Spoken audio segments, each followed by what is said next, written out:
आ जाए प्रश्न क्या अगला, which are following protein is mainly found in cow milk, गाय के मिल्क में सबसे ज्यादा प्रोटीन कौन सा पाया जाता है, कैसीन, लैक्टोल्बुमिन, लैक्टोग्लूमिन या कोई नहीं, बताओ भाई।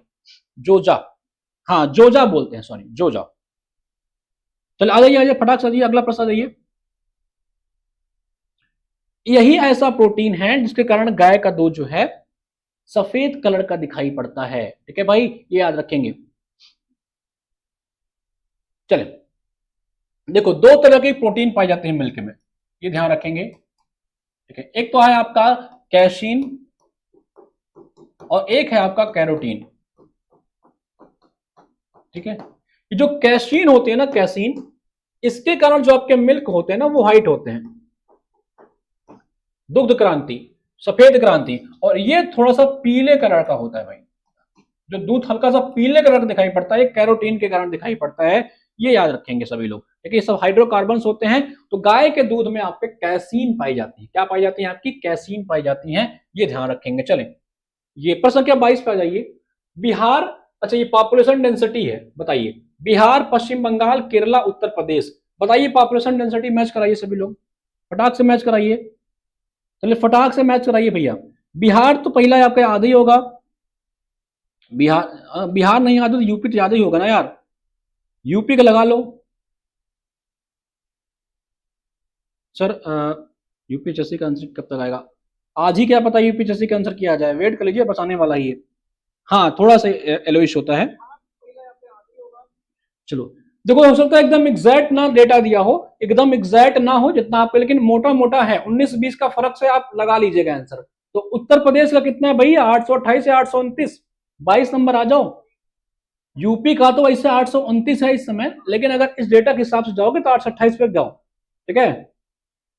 डी का दूसरा, डी का दूसरा दो ऑप्शन में है, ठीक है। केरला कितना लगाया जाए, डी, बताओ बिहार का कितना लगाओ, बिहार का तो सबसे ज्यादा है ना, सबसे ज्यादा बिहार का है, पकड़ो बिहार का, ये सबसे ज्यादा वाला पकड़ लो, 1102। तो ए का चौथा, डी का दूसरा, ए का चौथा, डी ये वाला ऑप्शन, ठीक है। और बी का पहला ये आपका पश्चिम बंगाल हो गया, और सी का तीसरा केरल का आपका ये होगा, ठीक है। तो हो सकता है एग्जाम में आपको ना एकदम एग्जैक्ट ना मिले, लेकिन आपको टिक करना है, तो आप करोगे मिलता जुलता आंसर से, सही है। चलें आ जाए प्रश्न क्या 23 पे आ जाओ। In which of following shifting agriculture कहां पे प्रैक्टिस किया जाता है, आपको बताना है। देखो शिफ्टिंग जिसे स्लश एंड बर्निंग एग्रीकल्चर भी कहते हैं। यहां पे मान के चलो खेती किए यहाँ पे, और दिमाग घूम गया, अगली बार गए यहाँ पे खेती कर रहे हैं, फिर मजा नहीं आया, ठीक है भाई, क्या मजा नहीं आया, अब यहाँ खेती करेंगे, यहां भी मजा नहीं आया तो हर जगह गोड़ दिए, ठीक है। जैसे तुम लोग हर एग्जाम में गोड़ रहे हो, उसी तरह ये जो स्लश एंड बर्निंग वाले होते हैं ये हर जगह गोड़ देते हैं भाई, जहां मन करे वहीं गोड़ के चले आए। तो वही पूछ रहा है शिफ्टिंग एग्रीकल्चर कहां पे होता है, ये आपसे पूछ रहा है। आ जाओ भाई, सिंपल सा प्रश्न है भाई, सिंपल सा प्रश्न है, ठीक है। झूम खेती जिसे आप लोग कहते हो, जरा झूम झूम, तो ये सब झूम झूम जो है, जरा झूम झूम के बेचारे जो है सब जगह खेती करते हैं, ठीक है भाई। चलो ये कहां पे होता है आपके नॉर्थ ईस्ट में, नागालैंड में, ये वही नागालैंड है जिसकी जनसंख्या घट गई है। सर दिमाग में वही पे चल रहा है, क्या पता है गुरुजी। सुस्मिता जी जैसा पेपर हुआ है परेशान मत होइए, अब जो होगा रिजल्ट आएगा, अब फोकस करिए अगले परीक्षा पे, यही आपका इंटरव्यू में भी काम आएगा, ठीक है, यही आपके इंटरव्यू में भी काम आएगा, अगले परीक्षा पर फोकस करिए, ठीक है भाई। चलें इसी तरह एक एग्रीकल्चर, उसका नाम है पोडू, पोडू वो होता है आपके आंध्र प्रदेश उड़ीसा में। एक है बेबर दहिया, ये होता है मध्य प्रदेश में, याद रखेंगे। एक होता है आपको कुरुआ झारखंड में, एक होता है वाल्टेर, ये होता है राजस्थान में। इन सब का नाम याद रखेंगे, अलग अलग नामों से जाना जाता है। चले नाम दिए गए हैं, अधिवेशन दिए गए हैं। डॉक्टर एम ए अंसारी, मुझे लग रहा है एक का नाम तो मैंने बता ही दिया था अभी, पुरुषोत्तम दास टंडन, सरोजिनी नायडू, सुभाष चंद्र बोस। आ जाओ सरोजिनी नायडू आपको पता होगा कि पहली भारतीय महिला अध्यक्ष बनती हैं, पहली भारतीय महिला अध्यक्ष बनती हैं इंडियन नेशनल कांग्रेस का। कब बनती हैं, 1925 में। कहां बनती हैं, कानपुर में बनती हैं भाई, याद रखेंगे सरोजिनी नायडू के, ठीक है। पहली महिला अध्यक्ष बनती हैं आपकी सरोजिनी नायडू, ठीक है। ये राज्यपाल भी बनती हैं उत्तर प्रदेश की, 1947 से लेकर के 49 तक राज्यपाल रहती हैं। इन्हें हम लोग कहते हैं भारत कोकिला, नाइट एंगल ऑफ इंडिया के नाम से जानते हैं। किसको? सरोजिनी नायडू को। ठीक है भाई, 24 का सी, बहुत बढ़िया। तो सरोजिनी नायडू कहां पे? आपके कानपुर लगा लो, सी का दूसरा हो गया, सी का दूसरा हो गया। सी का दूसरा किस में है? ए बी सी में दूसरा कौन? ये वाला ऑप्शन हो गया आपका। ठीक है, बाकी सब सही में। आपके सुभाष चंद्र बोस हरिपुरा में हो गए, अंसारी साहब मद्रास में हो गए, टंडन साहब आपके नासिक में हो गए। ठीक है भाई, इसको लगा लेंगे सभी लोग। चलें, विच of following is correctly match, कौन सा सही है? बेल्टीन सिरोल, रफीक जकारिया, सुभाष चंद्र बोस या बीडी सावरकर? अरे यार, इसमें तो कुछ दिया ही नहीं है। कौन सा एक सही सुमेलित है भाई? क्या इसमें सुमेलित करना है? ये प्रश्न ही पूरा नहीं दिया हुआ है।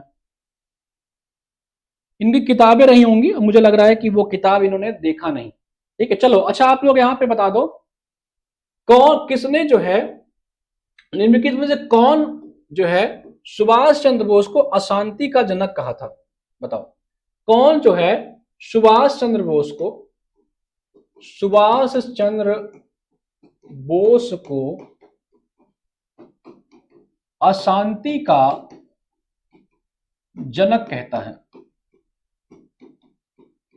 ये आपसे प्रश्न पूछ रहा है। ठीक है, सुभाष चंद्र बोस खुद को तो कहेंगे नहीं, ये वाला ऑप्शन काट देना। ठीक है भाई, चले बाकी ऑप्शन बताइए, किसने कहा है सुभाष चंद्र बोस को अशांति का जनक?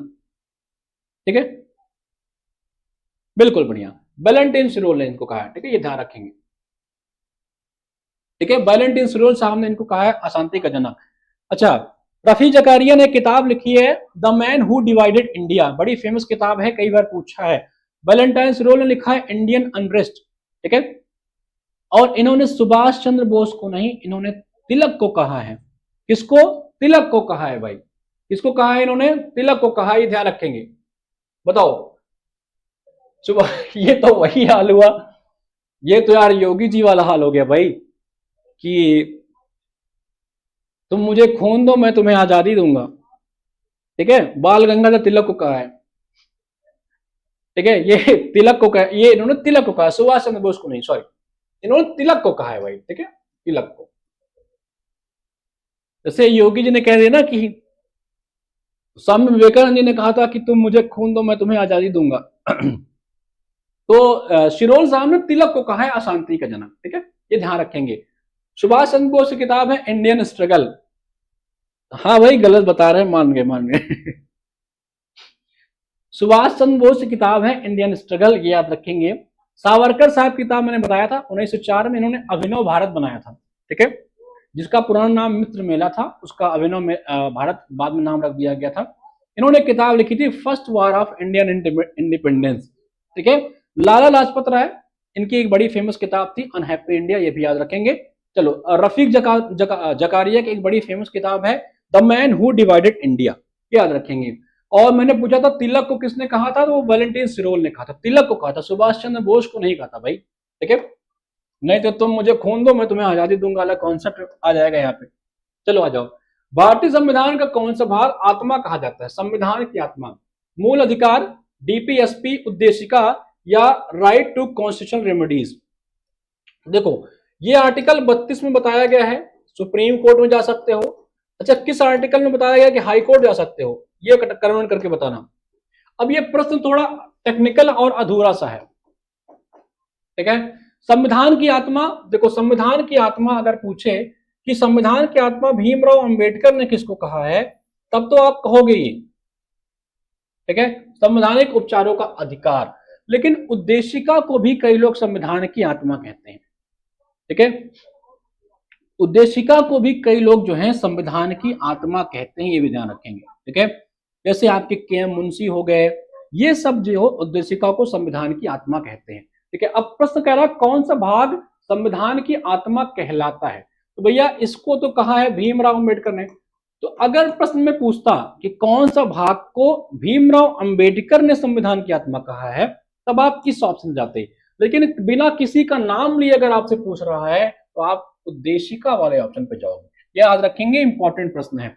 और याद रखेंगे, उद्देशिका हमने यूएस से लिया है और इसकी जो भाषा है उद्देशिका की, इसकी जो लैंग्वेज है, ये हमने ऑस्ट्रेलिया से लिया है। ठीक है, और 42nd कॉन्स्टिट्यूशन अमेंडमेंट एक्ट 1976 द्वारा हमने इसमें सोशलिस्ट, सेकुलर और इंटीग्रिटी 3 शब्द भी जोड़े। कौन कौन से? SSI, सोशलिस्ट, सेकुलर और इंटीग्रिटी, ये ध्यान रखेंगे, 3 शब्द जोड़े। एक केस था बेरूबारी का, कौन सा?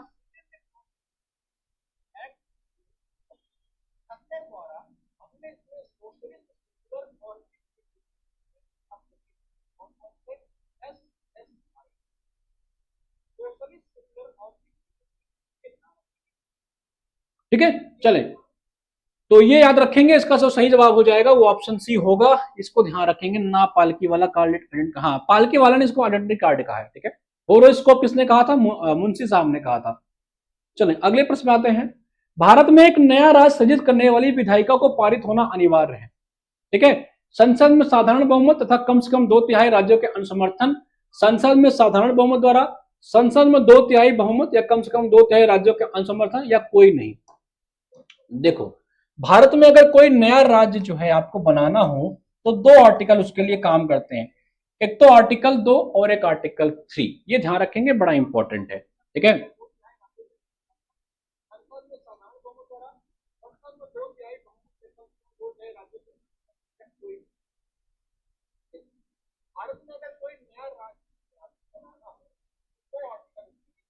सताइस का भी बताओ। बिल्कुल भाई, ये साधारण बहुमत से बनाया जा सकता है। ठीक है, साधारण बहुमत से इसको बनाया जा सकता है। भाई फटाफट कर लो, अब अगली क्लास भी होने वाली है सर की। ठीक है, आर्टिकल 3 के तहत जो है इसको साधारण बहुमत से बनाया जा सकता है। आर्टिकल 3 में हम लोग क्या करते हैं, किसी नए राज्य को अगर भारत में एंट्री कराना हो, शामिल कराना हो तो लाते हैं। 3 में क्या करना हो, हमें नए राज्यों को सृजित करना हो अपने ही अंदर से, उसको रिकंस्ट्रक्ट करना हो, उनके नाम में बदलाव करना हो, तो आर्टिकल 3 के तहत करते हैं, ये ध्यान रखेंगे। और उसके लिए जो आर्टिकल 368 है जिसमें संशोधन होता है, इसकी जरूरत नहीं पड़ती है। ठीक है, केवल सिंपल मेजोरिटी से कर सकते हैं। नए राज्य का प्रवेश एडमिशन कराना होगा तब दूसरे कक्षा में कराओगे, ये ध्यान रखेंगे। चलो अगले बात है, in which country was the parliamentary government first started? बताओ। अच्छा, भारत ने जो पार्लियामेंट्री सिस्टम अडॉप्ट कर रखा है, इसमें जिसमें आपकी कार्यपालिका जो होती है, एग्जीक्यूटिव जो होती है, लेजिस्लेटर के प्रति क्या उत्तरदायी होती है। मतलब जो आपके संसद होते हैं, सांसद होते हैं, वो लोकसभा के प्रति उत्तरदायी होते हैं, यही कहती है पार्लियामेंट्री सिस्टम। इसको हमने यूके से अडॉप्ट कर रखा है। तो पूछ रहा है कि सबसे पहले किस देश में शुरू हुआ था? ब्रिटेन में, बेल्जियम में, फ्रांस में, या स्विट्जरलैंड में? ठीक है, 28 का ए, बहुत बढ़िया। ये कहां पे हुआ था? ग्रेट ब्रिटेन में सबसे पहले शुरू किया गया था, इसको ध्यान रखेंगे।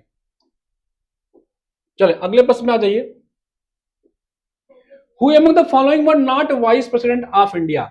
एक सूचना आप लोग को और देनी है, कल से अपने क्लास की टाइम जो रहेगी वो 1 PM पे रहेगी, ये ध्यान रखेंगे। 1 PM पे क्लास कल से स्टार्ट हो जाएगी, ये ध्यान रखेंगे। 1:15 बजे नहीं, कल से 1 बजे क्लास हम लोग स्टार्ट कर देंगे। ठीक है, ताकि 2 बजे तक अपनी कक्षा खत्म हो जाए। बताओ, not vice president of India, Bharat में वाइस प्रेसिडेंट नहीं रहे। बताओ, कई बार बताया रखा आपको, कितनी बार आपको बता रखा है कि वाइस प्रेसिडेंट नहीं रहते, सीधा प्रेसिडेंट बने थे। ठीक है, बहुत बढ़िया। नीलम संजीव रेड्डी, ये कभी भी भारत के वाइस प्रेसिडेंट नहीं बने, सीधा भारत के 6ठे राष्ट्रपति बन जाते हैं, ये ध्यान रखेंगे। कौन? नीलम संजीव रेड्डी जी। एम हिदायतुल्लाह जो होते हैं 1969 में जो होते हैं भारत के राष्ट्रपति बनते हैं, याद रखेंगे। और ऐसे पहले जस्टिस होते हैं जिनको राष्ट्रपति बनने का मौका मिलता है। कब पहली बार मिलता है? 1969 में। ये वर्ष याद है क्या? क्या इसी वर्ष कुछ इकोनॉमिक्स में कुछ बड़ा घटना हुआ था क्या? कोई कमेंट करके बताए। लोक लेखा समिति, जिसे आप कहते हो PAC, ठीक है, इसमें लोकसभा प्लस राज्यसभा के कुल कितने मेंबर होते हैं, ये आपसे पूछ रहा है, बताओ। ठीक है, लोक लेखा समिति का जो गठन होता है, याद रखेंगे, एक्ट 1919 के माध्यम से किया जाता है और 1921 में बनता है। One of the oldest committee है, ओल्डेस्ट कमेटी है अपनी, याद रखेंगे। अच्छा, सबसे बड़ी कमेटी कौन होती है अगर पूछे तो सबसे बड़ी कमेटी होती है आपकी एस्टिमेट कमेटी। इसमें कुल 30 मेंबर होते हैं और केवल लोकसभा से होते हैं, ध्यान रखें। बताओ PAC में कितने होते हैं? 3 का है, बहुत बढ़िया। PAC में 2:1 के रेशियो से होते हैं। लोकसभा से 15 और राज्यों से आपके 7 होते हैं। UPPC 2026-25 में भी ये प्रश्न आ चुका है। ठीक है, ये भी ध्यान रखेंगे 15 प्लस साइज। ठीक है, तो ये 30 प्रश्न आपके समाप्त होते हैं। आप सभी को इसकी पीडीएफ आपके ऐप पे मिल जाती है, वहां से इसको रिवाइज कर लिया करिए।